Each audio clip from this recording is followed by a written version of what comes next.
Donc, la prochaine présentation, c'est Margarita Molina-Fernandez qui va nous la faire. Ça s'intitule « L'espace architectural et la cartographie au service des repères de lecture dans la bande dessinée numérique non linéaire ». Bien à vous. Merci beaucoup. Merci Jean-Michel. Bonjour tout le monde. Ça me plaît beaucoup d'être ici aujourd'hui avec vous pour ma présentation. Donc, effectivement, on va parler de l'utilisation de l'architecture et puis du dessin architectural pour créer des repères de lecture dans les BD numériques, puisqu'on n'a pas de dispositifs tels les pages, la numérotation, etc., comme dans les BD papier. Donc, c'est l'un des systèmes qu'ont utilisé notamment les artistes qui ont fait des bandes dessinées non linéaires. Donc, on va commencer. Donc, dans l'article, les figures du livre numérique augmentées au prisme d'une rhétorique de la réception, Samer et Tondar. Excusez. Merci. Samer et Tondar pointent les manques de repères de lecture comme l'une des principales préoccupations des éditeurs et des livres multimédia. En plus, l'interactivité et d'autres enrichissements sont aussi considérés comme incompatibles avec une immersion narrative. Mais les bandes dessinées numériques d'extension courte comme les webtoons n'ont pas vraiment besoin de présenter des outils de repères puisque leur lecture ne prend pas plus que quelques minutes. Néanmoins, les repères sont toujours souhaitables dans des récits plus longs ou dans les récits non linéaires, comme nous allons voir tout de suite. Donc, sur l'image, là, vous avez en fait des exemples des repères de quelques bandes dessinées numériques, mais non linéaires, pardon. Donc, on a comme pour l'image de la droite une ligne qui nous montre en fait toute la ligne temporelle ou narrative de l'histoire, et on a des points marqués pour différencier différents chapitres de cette histoire-là. Puis dans l'image de gauche, c'est tout simplement une carte à partir de laquelle on va pouvoir développer, disons, des photographies qui vont constituer des cases, des vignettes, mais en vérité, c'est inséré dans une narration linéaire comme traditionnelle, disons. Donc, la dimension spatiale appartenant au dispositif formel ainsi que la matérielle qui appartient au dispositif physique joue un rôle important en bande dessinée pour l'établissement des repères. Donc, la formation temporelle de la séquence de bande dessinée est liée à la spatialité de la page, comme vous pouvez voir en fait sur les vignettes et à l'écran. Et les vignettes juxtaposées en fait dans la page et les temps avancent d'une vignette à l'autre, ceux qui sont juxtaposés de façon linéaire et horizontale. En fait, dans la traduction occidentale, de gauche à droite et de haut en bas, comme vous pouvez voir sur l'image. Puis, dans le système de la bande dessinée, Thierry Grönstein exprime que cette temporalité une espèce de temporalité spatiale ressemble à ce qu'on pourrait visualiser comme une planche de bande dessinée qui constitue une sorte de carte temporelle avec une configuration spatiale fixe. Donc, en ce qui concerne les dispositifs matériels encore, donc la grosseur de l'album fait partie aussi des indicateurs des repères pour le lecteur, puisque son épaisseur indique l'extension du récit, mais aussi les pages sont numérotées, donc cela permet de localiser facilement n'importe quelle page si l'on n'effectue pas une lecture linéaire. Puis, certainement, beaucoup de bandes dessinées numériques ont abandonné l'unité de la page et manquent des systèmes de numérotation, mais cela n'implique pas un manque total de repères ou un rejet d'établissement des repères de la part des créateurs. Donc, ces deux dimensions qu'on vient de voir, la temporalité et la spatialité, ont suivi des modifications où se sont développées autrement dans la BD numérique, en résonance avec les caractéristiques propres au support matériel et formel. Donc, les BD numériques sont des technotextes et ce sont des œuvres qui soulignent leur matérialité par un retour ou une tension constante entre celle-ci, cette matérialité, et leur propre textualité. Et donc, du coup, il s'agit plutôt ici de souligner la matérialité par la manipulation du dispositif technologique et l'interaction avec les textes. En conséquence, les repères de lecture varient en raison du dispositif de lecture conçu pour chaque texte. Et ces derniers, les textes, varient aussi également selon les matières textuelles qui ont été choisies pour la représentation multimodale, puisqu'on n'est pas simplement réduit à l'image et au texte, mais on peut aussi rajouter du son, des animations ou même de l'interactivité. Donc, l'un des premiers dispositifs alternatifs qui ont été conçus en considérant des caractéristiques propres à la matérialité numérique et l'Infinite Canvas, qui a été présenté par Scott McCloud dans le livre Reinventing Comics. Ces dispositifs adoptent la vignette comme unité de base pour développer des récits non linéaires.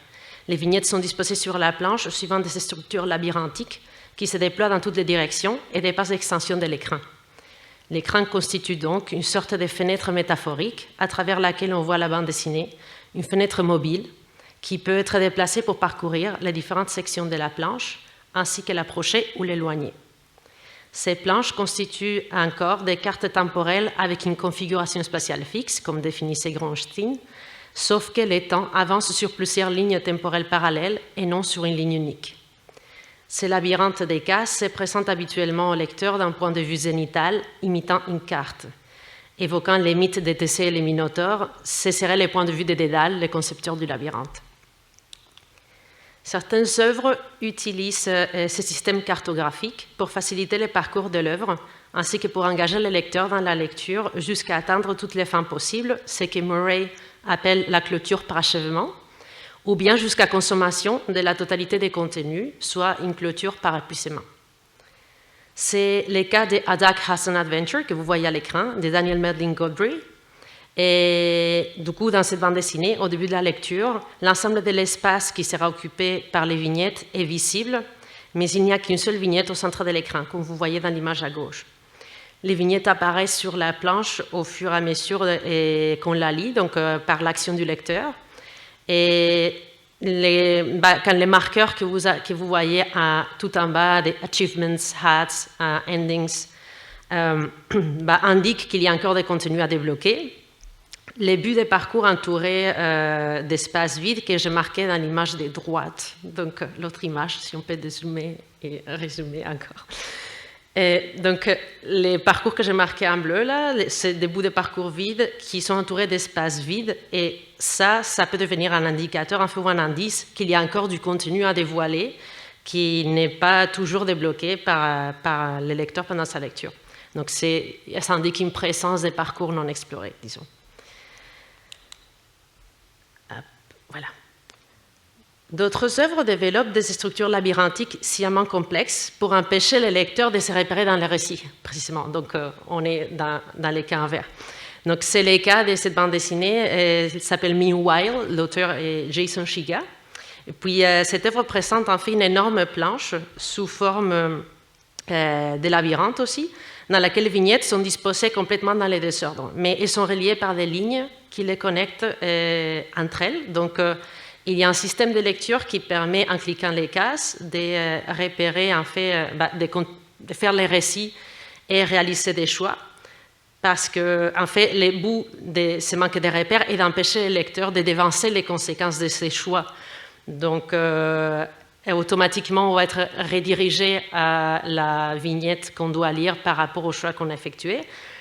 Et de toute façon, il y a une autre, je ne sais pas si vous l'avez vu dans la vidéo déjà, je pense que oui, il y a un autre système de parcourir la planche qui est utiliser les zooms, le système de zoom.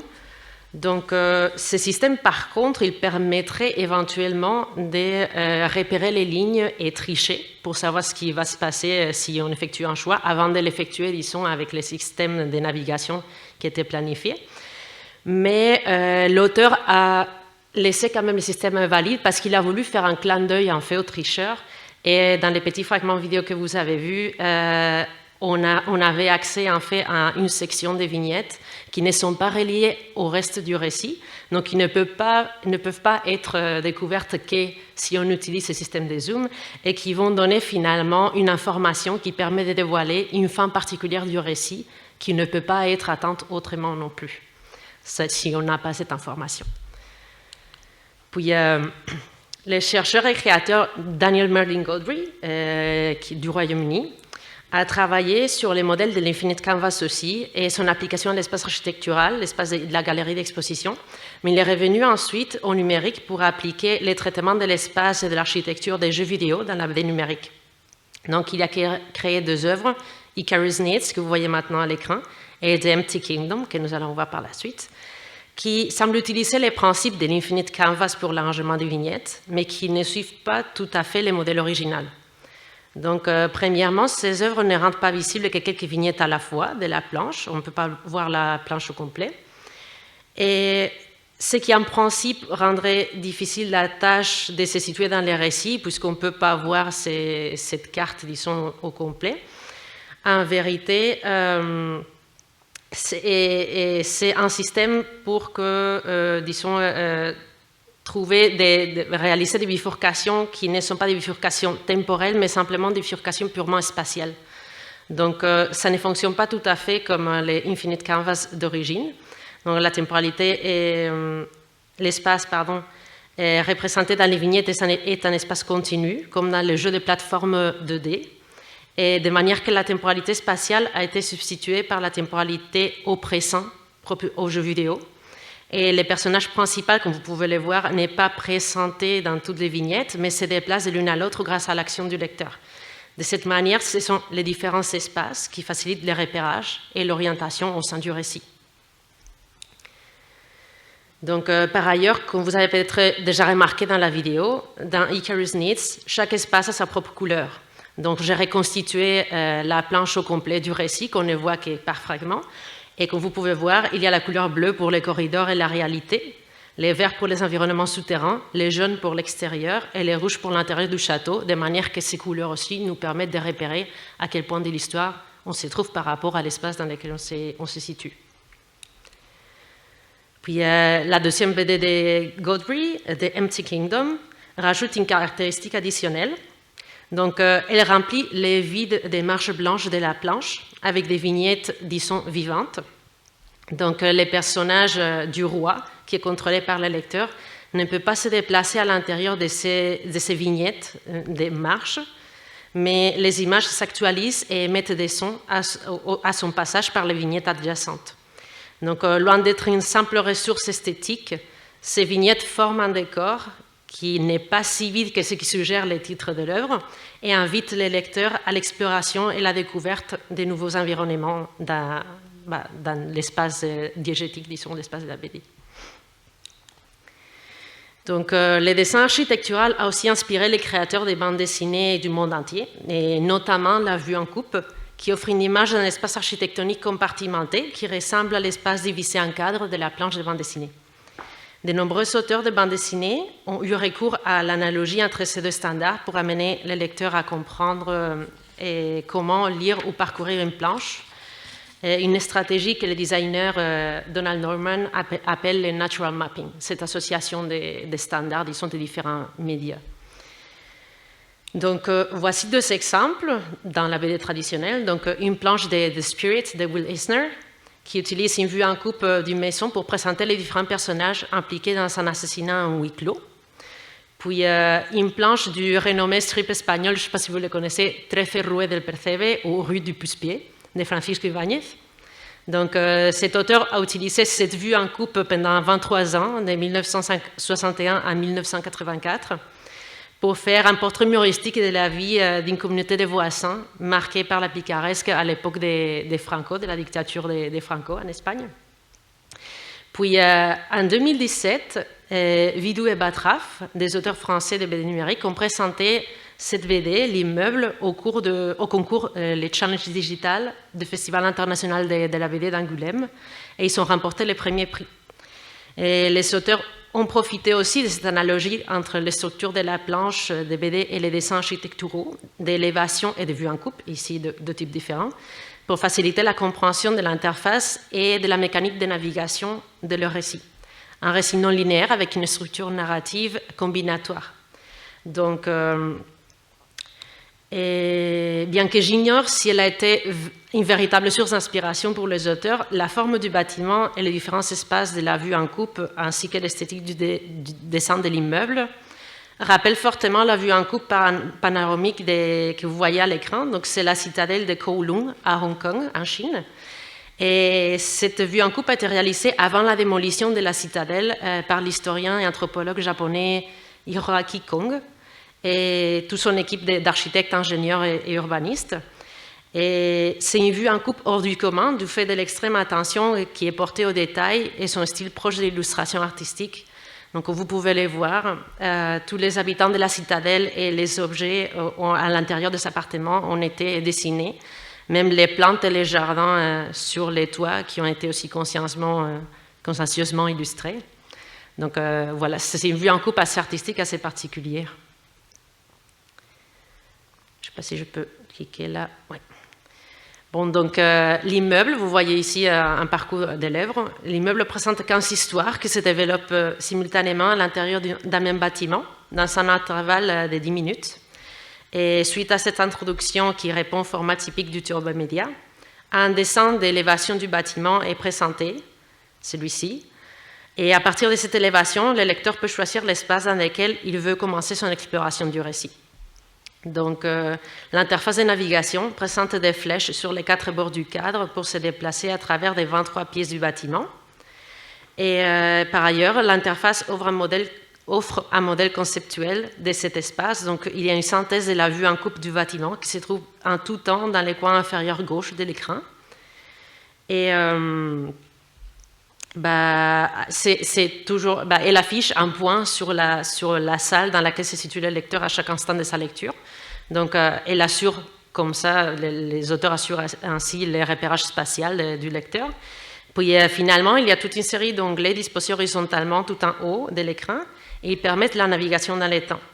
Ils se dégagent facilement du fond par leur couleur claire, puis à l'activation d'un onglet, il y a un changement de couleur que vous pouvez voir. Donc, on peut aussi savoir dans quel moment temporel précis on se situe sur ce qui est affiché à l'écran. Donc, en conséquence, le repérage temporel est aussi assuré. Cette interface constitue un bon exemple de la mise en pratique. Pardon, j'avais oublié que j'avais un autre morceau là, mais je peux revenir en arrière.